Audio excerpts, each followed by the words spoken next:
Hola, ¿qué tal? ¿Cómo andan mis alumnos de primer año? Bueno, les quería dar esta clase para que puedan hacer el trabajo práctico en un número 3.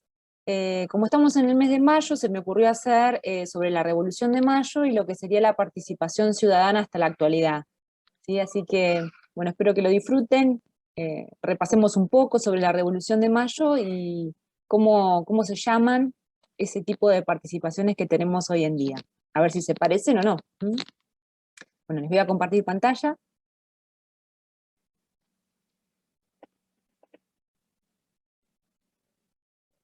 Bien, vamos a ver primero para rememorar un poco los acontecimientos de la Revolución de Mayo. Tengan en cuenta que la Revolución de Mayo de 1810 no fue la independencia plena de la corona española, sino que fue un inicio de lo que sería después la independencia, ¿sí? Tengan en cuenta que fueron, digamos, indicios de lo que después se llevó a la independencia y que nosotros llamamos una nación independiente, ¿sí? Bien, todo surgió cuando empezaron a llegar noticias de Europa hacia 1808, que Napoleón Bonaparte había invadido España y había destituido al rey Fernando VII. Entonces, el Nuevo Mundo, como lo llamaban acá, que era el virreinato del Río de la Plata, eh, no tenía una autoridad que lo controle, ¿sí? El rey tenía poder sobre el virrey y al no tener rey porque estaba encarcelado, y había una nueva persona que estaba en su lugar, que era el hermano de Napoleón Bonaparte, se quedan sin rey que gobierne eh, las Américas, para llamarlo así, ¿sí? Entonces, el 21 de mayo empiezan los vecinos, ¿sí?, del Río de la Plata, presionados por los patricios, ¿sí?, que serían aquellos que querían destituir al virrey, se reúnen en la Plaza de Mayo, en lo que sería la Plaza de Mayo actualmente, y llevaban cintas blancas en los sombreros, ¿sí?, y en las casacas, y los cabildantes pidieron al virrey la autorización por escrito para convocar a un congreso general, ¿sí?, a una llamada a los vecinos más importantes de la zona. Y al recibir esta contestación afirmativa, bueno, se pidió que al día siguiente, a las 9 de la mañana, haya una participación por parte de la más sana y principal vecindario, y se mandaron las tarjetas. Fíjense, esta es la tarjeta de invitación, que se mandó casa por casa, y en dónde se tenían que reunir. Y vamos a rememorar un poco qué es ser vecino, no es lo mismo que ser ahora. El vecino era un hacendado, un apoderado, alguien de la alta sociedad, para llamarlo así en aquel momento, no lo era cualquiera, ¿sí? La mazamorrera, los esclavos y demás no eran considerados vecinos, ¿sí?, para los españoles ni europeos. Así que tengan en cuenta esas cosas. Quieras o no, obtenía el título de vecino aquel que tenía domicilio en la ciudad, era jefe de familia y propietario urbano de una casa, ¿sí?, y de haciendas también. Y para desempeñar ese oficio, no podían ser elegidos por personas que no fueran vecinos también y que participen o que tengan lo mismo que esa familia. Y luego se agregó a esto tener caballos, armas, ¿sí?, y tenía que prestar servicio a la milicia.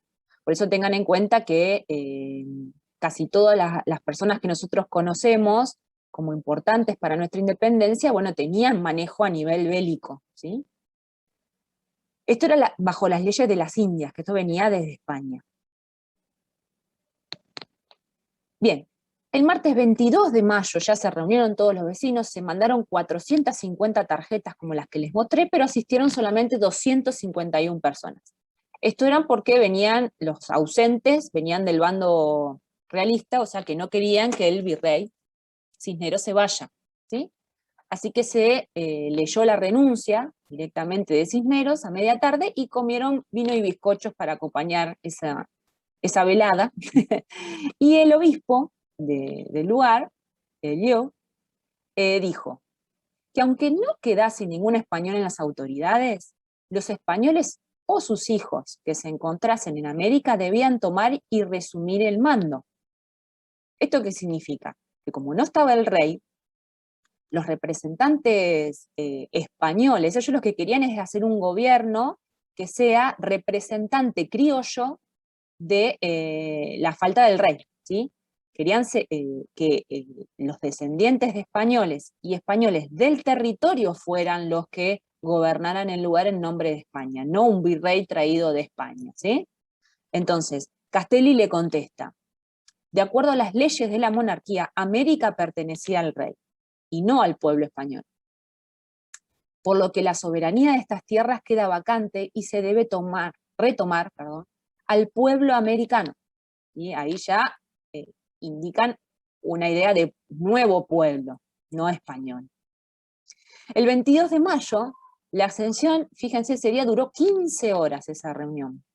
Y estuvieron hasta las 24 horas, ¿sí? Hasta medianoche. Los sufragios fueron 224, faltando 27 que no votaron porque se retiraron temprano, porque ya no daban más, por lo que se levantó la sesión para el día siguiente. ¿Qué pasó el 23? Se revisó la votación nuevamente y se observó que había dos bandos, dos grupos. 69 votaron por la continuación del virrey y 155 por su deposición, o sea, su renuncia. Por lo que dijeron, la voluntad del pueblo Cisneros queda relegado al puesto del rey. ¿Sí? Seguimos con el 23 de mayo, que se eligió una junta de gobierno, que sea participación del pueblo, y del cabildo, y eligieron a Cisneros para que sea el mandatario de la junta, seguido de personas de menor designación. Entonces lo destituyen, pero también lo vuelven a poner. ¿Qué pasó acá? A lo que Cisneros se lo notó que no parecía del todo conforme con los deseos del pueblo. Entonces Belgrano y Saavedra dijeron, exigimos que el virrey cese a ese cargo también. O sea, le estaban dando otro nombre a la misma persona que estaba. Así que no fue así. El pueblo se negó a que sea esa posibilidad. El 24 de mayo se designó una junta de gobierno en la que estaba presidida por Cisneros y le seguían Saavedra, Castelli, Solá, el cura, párroco Montserrat e Inchaurregui, que era un comerciante. Y tras el descontento general de nuevo, a las 21:30 horas de ese día, la Junta elevó una nota en renuncia colectiva, aconsejando su sustitución por personas que puedan merecer la confianza del pueblo. O sea, no daban confianza porque tenían miedo que el virrey vuelva a, como era el mandatario, si estaba en esa junta de gobierno nueva, destituya al resto y vuelva a poner a todos sus amigos españoles. Entonces, no era confiable esa idea de junta. Y por último, el 25 de mayo, se reunieron, que ya era viernes, se reunieron en la Plaza Mayor. ¿Sí? La mañana estaba fría, lluviosa, no existían los paraguas, chicos, así que todas esas fotos que vieron de paraguas no existía todavía el paraguas en esta época. El grupo de personas llevaba brazaletes esta vez y cintas en las solapas o sombreros de color blanco y rojo. ¿Sí? Todavía no estaban las escarapelas propiamente dichas que tenemos ahora. Repartidas por los señores French y Beruti. ¿Para qué? Para marcar a ver las personas que estaban entrando al cabildo si eran leales al virrey o no. ¿Sí? Para eso los marcaron French y Beruti, para ver qué cantidad de gente iba a habilitar la votación final. A las 8 empezó con una gran discusión, se destituyó a Cisneros y empezaron a debatir qué americanos podrían representar una junta. Fíjense, yo acá les dejo cuál fue el acta fundacional en la que se firmó lo que sería la destitución del virrey en el territorio. A las 3 de la tarde se eligieron a los miembros de la Junta sin la mayoría de los vecinos invitados y quedó confirmada la primera Junta, que es la que nosotros conocemos, a cargo de Cornelio Saavedra, Mariano Moreno, Juan José Paso, Manuel Ascuénaga, Manuel Belgrano, Juan José Castelli, Juan Larrea y Domingo Mateu. ¿Sí? Esta fue la junta que quedó y se designó que eran todos americanos, ¿sí? Nacidos. Imagínense que Belgrano era descendiente de italianos, por ejemplo, no era español, ¿sí? Entonces había más de, no eran todos integrantes, inmigraciones españolas. Bien, vamos a ver la participación ciudadana en la actualidad. Nosotros ya sabemos que somos ciudadanos, lo estuvimos estudiando en el trabajo práctico número 1 y en la primera clase presencial que tuvimos en la escuela, y son considerados todos los ciudadanos por igual excelencia ante la ley. Entonces, ¿qué significa esto? Que no importa qué sexo tengas, ni raza, ni religión, ni color de piel, ¿sí? Porque hay gente que trata de desigual a estas igualdades que tenemos ante la ley, que es nuestra Constitución de la Nación, y tenemos también una Constitución provincial, al conjunto de obligaciones y derechos. ¿Sí? Ya habíamos visto algunos derechos y obligaciones que tienen los ciudadanos en general, pero acá se manifiestan nuevamente. Y existen 3 tipos de derechos que tienen los ciudadanos: los derechos civiles, políticos y sociales en cuanto a participación. Los civiles son los derechos asociados a la libertad de expresión, pensamiento y derecho a la propiedad, o sea, a tener una casa, e igualdad ante la ley. ¿Sí? A los de participación actual tenemos también los políticos, que nosotros algo ya habíamos visto, que está constituido por el derecho al sufragio, que sería el derecho al voto, y también para tener la posibilidad de participar a nivel de la política como elector o como candidato. ¿Sí? Acá tenemos una urna de elecciones argentinas, las típicas, y acá tenemos el actual presidente. Este es el actual presidente, que se llama Alberto Fernández, que fue elegido en el 2019, ¿sí? Que empezó su presidencia en el 2019, en diciembre. Bien, y los sociales, fíjense que incluyen todo el bienestar económico, acceso a la educación, a la salud, al trabajo, a la vivienda, que nosotros habíamos visto en los civiles, y a la seguridad social. ¿Sí? Amplía un montón de derechos. Y tengan en cuenta que si estos derechos sociales no se cumplen, son tan elementales que no se pueden llegar a cumplir los derechos políticos y civiles. Sería como un dominó. Se cae una ficha y se caen todas. ¿Sí? Si no hay derecho a la educación, no hay derecho a posibilidad de que vos puedas el día de mañana saber cómo se vota, ¿sí? Por ejemplo. Entonces, vamos a repasar un poco lo que es el voto secreto, universal y obligatorio, que son esas características que tenemos nosotros en nuestro voto. Fíjense, la primera reforma fue, fíjense, en 1810 fue la Revolución de Mayo. 11 años después, empezó el voto universal en Buenos Aires. Sí, es una ley electoral en la provincia que fue sancionada bajo el gobierno de Martín Rodríguez y consagró por primera vez en la Argentina el voto universal masculino, nada más, para todos los hombres libres de la provincia que sean mayores de 21 años. ¿Sí? Esto era un voto cantado, no era voto como nosotros conocemos con cartita y demás, era voto a mano alzada.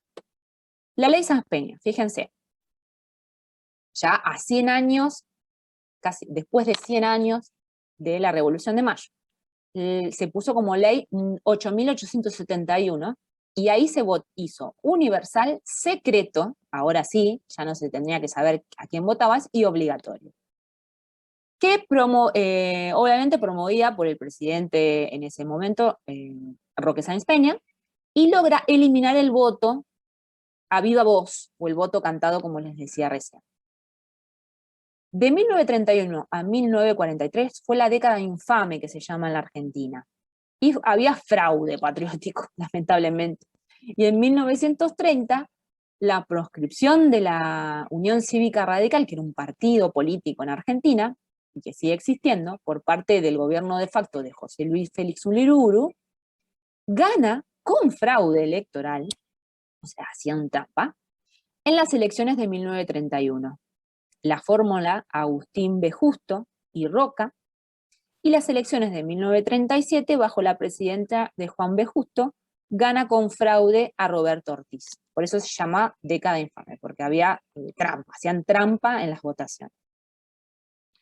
La ley del voto femenino fue otro de los cambios o incorporaciones nuevas, y hasta ahora eran todos hombres. De 1821 a 1946, para llamarlo así, eran todos hombres solamente los que podían votar. Se votó por ley la posibilidad de los derechos políticos de las mujeres, ¿sí? Y la primera votación fue en el 51 de las mujeres. Eso ustedes ya lo habían visto en el trabajo práctico número 1, cómo surgió la posibilidad de las mujeres tuvieran la posibilidad de elegir y ser elegidas también por votación libre. Acá ya sigue manteniéndose lo de la ley Sáenz Peña, el voto universal, secreto y obligatorio, pero se le suma a las mujeres. En 1955 hubo una dictadura militar, o sea, no se ejercía la democracia, no había voto legítimo por el pueblo. Y mediante un decreto, ¿sí?, el 3855, se declararon disueltos los partidos políticos masculinos y femeninos de todo el país. Así que el peronismo, que era otro partido político que se llama justicialista, permanecerá proscripto hasta 1972. Fíjense, derogaron la posibilidad de que haya partidos políticos para que haya elecciones, ¿sí? Gobernaban los militares. El decreto 4161 en 1956 prohibió también el uso de elementos y nombres que lesionen, o sea, que nombren lo que sería la democracia. ¿Sí? Entonces surgió la Revolución Libertadora, que decretó la prohibición de nombrar públicamente a Juan y Eva Perón, del partido político que recién les dije, y utilizar símbolos personales de esas personas, ¿sí? Para no, digamos, permitir que se pida la democracia. Obviamente acá no puede, si había marchas eran totalmente reprimidas y la gente podía desaparecer. Después surgió el terrorismo de Estado, que hubo más de 30.000 desaparecidos en la Argentina, y que fue directamente, no la supresión solamente del voto, sino que es la supresión de los derechos y garantías de todos los ciudadanos. Así que hubo una junta militar, o sea, eran todos militares, que proclamaron el órgano supremo de la nación y gobernaron el país sin ejercer la Constitución, o parte de la Constitución. En 1983 volvió la democracia al país, ¿sí? Los militares se dieron el mando a elecciones libres del pueblo y el pueblo eligió a un radical, ¿sí? Acuérdense que había dos partidos políticos por lo menos importantes, que era la Unión Cívica Radical y el justicialismo o peronismo, que también se conoce. Asumió Raúl Alfonsín la presidencia en diciembre. Tengan en cuenta que en nuestro país asumen en diciembre, después del 10 de diciembre, que son las elecciones, los presidentes nuevos.